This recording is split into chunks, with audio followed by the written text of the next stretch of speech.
told me that they've been ordered to write more traffic tickets or else. But we've never seen those kind of threats in writing until we saw records provided by a former cop who is blowing the whistle on a policy he says has hurt the department and the community it's supposed to serve and protect. We're giving it one more shot, approaching the van of Bellefontaine Neighbors Mayor Robert Dorr. Mayor, we just want to ask you... I told you nothing on camera. Mayor, we want to ask you some questions. I told you nothing on camera. But the mayor refused to talk on camera about a police policy that critics say is indefensible. Well, I think it's unfair to the community. As a Bellefontaine Neighbors cop for a decade, Joe St. Clair was ordered to carry out that policy. It was a mandate put in writing that St. Clair says required cops to issue a certain number of traffic tickets and even traffic arrests.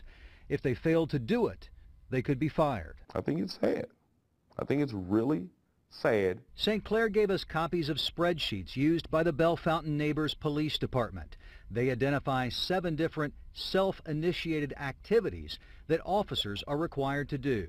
Those include writing ordinance violations, traffic arrests, uniform traffic tickets, parking violations, and traffic warnings. St. Clair had to do 50 of them every month. The spreadsheets show that traffic arrests represented up to 15% of the required activities for Bellefontaine Neighbors cops, an equivalent of up to 8 arrests per month, and that uniform traffic tickets were up to 60%, or about 30 tickets per month. Did you and other officers feel like your pay was at risk if you didn't write enough tickets? Well, of course. Progressive discipline eventually to suspension, demotion, and even termination. If you didn't write enough tickets? If you didn't write enough tickets. And you believed that that could happen? Yes. St. Clair believed it because he received this letter from the police department threatening disciplinary action because he failed to meet the 50 minimum in September 2013.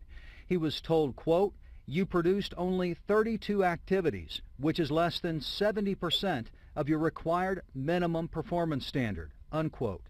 If he continued to fail to meet those minimum standards for ticket writing, arrests, and other so-called self-initiated activities, he should, quote, "expect to be replaced, disciplined, or terminated," unquote. I believe the chief put an illegal mandate on the officers, yes. Despite his concerns after getting that letter, St. Clair started writing more tickets.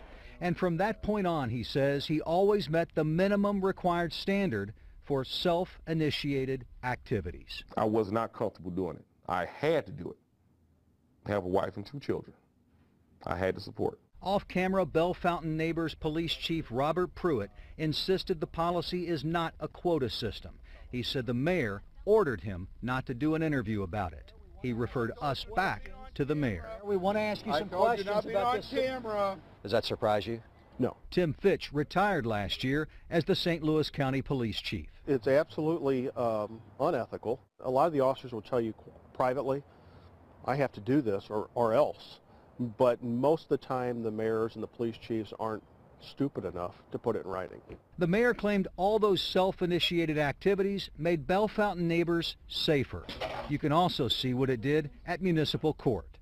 The self-initiated activities nearly tripled city revenue from tickets and fines, going from $373,000 to $1.1 million in just the last 4 years. Fiscally, for the city of Bellefontaine Neighbors, it was great. The long line of nearly all African-American defendants were given those tickets by a virtually all-white police department. We should be able to drive without being harassed. It's just simple. Chantel Lockhart hired an attorney to fight her traffic tickets and won.